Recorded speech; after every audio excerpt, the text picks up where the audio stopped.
মৌসুমী নিম্নচাপ অক্ষরেখা বর্তমানে দক্ষিণবঙ্গের উপকূলের উপর দিয়ে অবস্থান করছে এবং জলীয় বাষ্পের প্রবেশ বেশি রয়েছে বঙ্গোপসাগর থেকে। এর প্রভাবে আগামী এক সপ্তাহ প্রধানত বিক্ষিপ্ত ধরনেরই বৃষ্টিপাতের সম্ভাবনা থাকবে।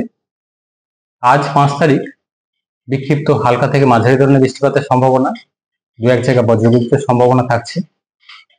6 থেকে 7 তারিখ বৃষ্টিপাত আরো কম থাকবে, প্রধানত বিক্ষিপ্ত হালকা বৃষ্টি সম্ভাবনা থাকবে 6 থেকে 7 তারিখের মধ্যে, অর্থাৎ সব জায়গায় থাকবে না বৃষ্টিপাত, থাকলেও হালকা ধরনের।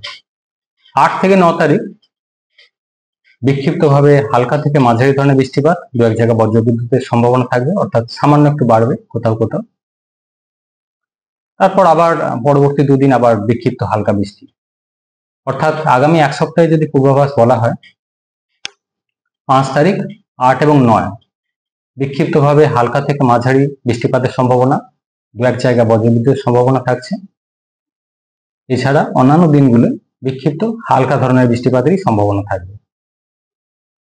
তাপমাত্রা কিছুটা বাড়বে কলকাতা পার্শ্ববর্তী অঞ্চলের জন্য, যেমন সর্বোচ্চ তাপমাত্রা 33 থেকে 34 ডিগ্রির কাছাকাছি থাকার সম্ভাবনা আগামী এক সপ্তাহ, এবং জলীয় বাষ্পের প্রবেশ বেশি থাকার কারণে অস্বস্তিকর ওয়েদার থাকবে একটা। যখন বৃষ্টিপাত হবে তো টেম্পোরারিলি সাময়িক হয়তো একটু রিলিফ হবে, তাছাড়া একটা গরম অস্বস্তিকর ওয়েদার কন্টিনিউ করবে।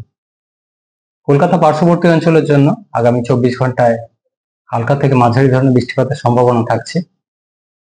তারপর পরবর্তী কিছুদিন প্রধানত বিক্ষিপ্তভাবে হালকা বৃষ্টিপাতেরই সম্ভাবনা থাকবে, অর্থাৎ সব দিন হয়তো বৃষ্টিপাত থাকবে।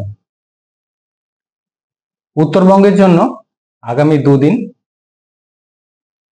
কিছুটা বেশি থাকবে, মেনলি উত্তরের জেলাগুলো দার্জিলিং, কালিম্পং, জলপাইগুড়ি, কোচবিহার, আলিপুরদুয়ার, এই জেলাগুলো বজ্রবিদ্যুৎ সহ বৃষ্টিপাতের সম্ভাবনা থাকছে, মেনলি হালকা থেকে মাঝারি ধরনের বৃষ্টিপাত।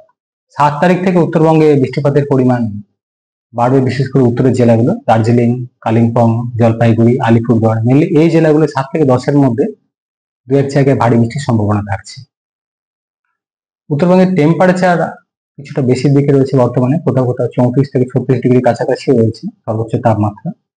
আগামী দুদিন তাপমাত্রা একটু বেশি থাকবে, তারপর কিছুটা কমে যাবে তাপমাত্রা উত্তরবঙ্গে। সিস্টেম সেরকম উল্লেখযোগ্য কিছু নেই।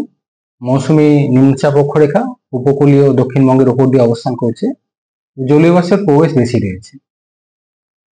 আমাদের ভিডিও ভালো লাগলে লাইক এবং শেয়ার করুন, কমেন্ট সেকশনে গিয়ে জানান আপনাদের মতামত।